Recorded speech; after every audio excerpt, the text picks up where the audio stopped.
We begin this afternoon in Oakland's Frank Ogawa Plaza, where hundreds of people are getting ready to march yet again to the Port of Oakland as part of an Occupy Oakland Day of Action. This will be round two. The protesters have been added since early this morning, and they did manage to shut down operations at two of the port's terminals earlier today. Nick Smith is on the ground for us at Frank Ogawa Plaza. Nick, what's happening there right now, and how soon before this next march begins?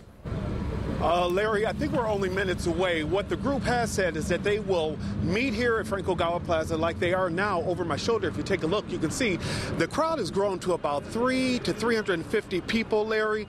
We have spoke with some of the demonstrators today. They say they thought this morning was successful and that they plan to march from here over to the West Oakland BART station. Now, a drop in the temperature has not slowed the efforts of demonstrators who are intent on shutting down the Port of Oakland and disrupting operations. This afternoon, demonstrators once again used Frank Ogawa Plaza as a place to meet, rally their supporters, and plan their next move. And at one point, using this opportunity to start an impromptu dance party. A crowd of about 150 braved the chilly December air to listen to speakers and to celebrate what they call a success this morning when they marched on the Port of Oakland.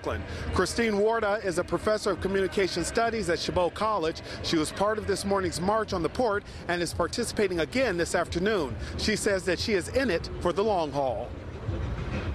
I don't think this is a quick fix. We've gotten ourselves into a lot of problems financially and in our representation in government. There is an option, and you don't have to feel hopeless, and you don't have to be complacent when things aren't good enough. Here live, you can see the demonstrators have started to mobilize. Now, demonstrators say that when they leave here, they will first go to the West Oakland BART station and join another group of protesters there before they march to the port as a group. Protesters have said that the goal for this evening is a repeat of the November 2nd general strike. Get a large crowd to move on the port to make it difficult for police to make arrests. Again, you can see that the group has started to mobilize a bit. They are clearing this section of 14th Street, and we will head over to the West Oakland BART station to give you a report from there. Larry, Carolyn, I'm going to send it back to you guys. All right, thank you, Nick.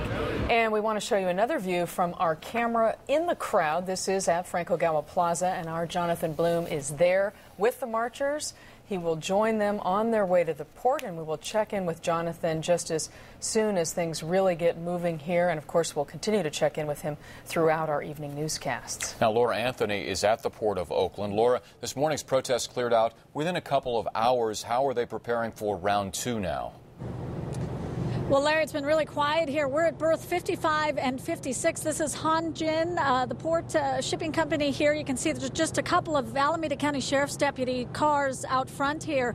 But it's been remarkably quiet here. We have seen no activity, no trucks go in or out, and that's in stark contrast to what top officials are saying about the port operations going just fine today.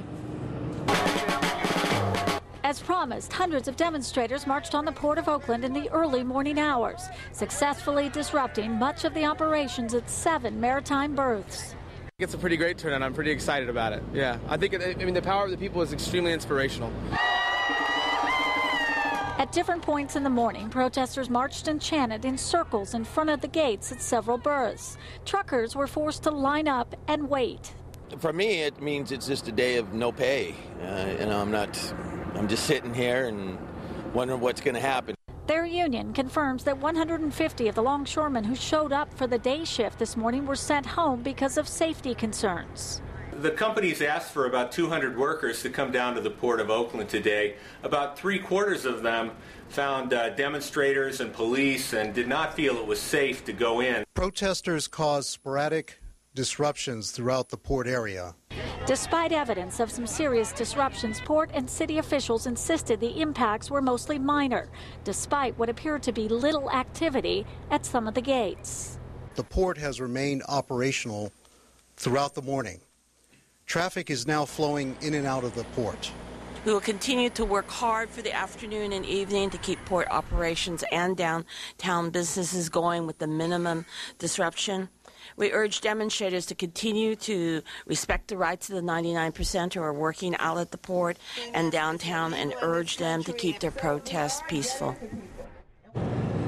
And again, this is what it looks like right now, berth 55, 56. You can see there are 5 trucks parked there. They have been here throughout the day since this morning. It's my understanding that even though there are no demonstrators here, there are no longshoremen inside either, or very few. So the trucks can't go in and either get their loads or unload their rigs. So effectively, anyway, it looks like the demonstrators have achieved their goal of at least shutting down a good portion of the activity here at the port. In Oakland, Laura Anthony, ABC 7 News. All right, thank you, Laura.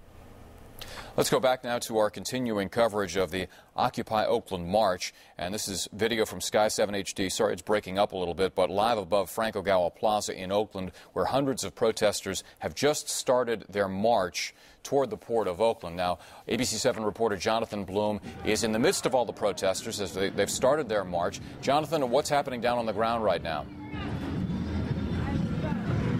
Well, Larry, they've just started marching from Frank Ogawa Plaza behind a huge banner. It's an old store closing banner that they've rewritten to say port closing. And right now the marchers behind me are waiting to cross the street as they wait for one of the traffic lights here on 14th Street to change. They are planning to march up 14th Street, presumably down Adeline Avenue, and to the Port of Oakland, where they plan to block the port entrance, keep port operations from continuing down there at the Port of Oakland. You can see there's a large group of people here, hundreds and growing, and there's chanting "Whose streets are streets" as they march through the streets, with a bevy of photographers and reporters taking their picture and reporting on them as they move. You can see we're really sort of in an age of streaming video here. Everybody here on the other side of the banner has a camera and is videotaping and tweeting and Facebooking as these folks march at a very brisk pace toward the Port of Oakland.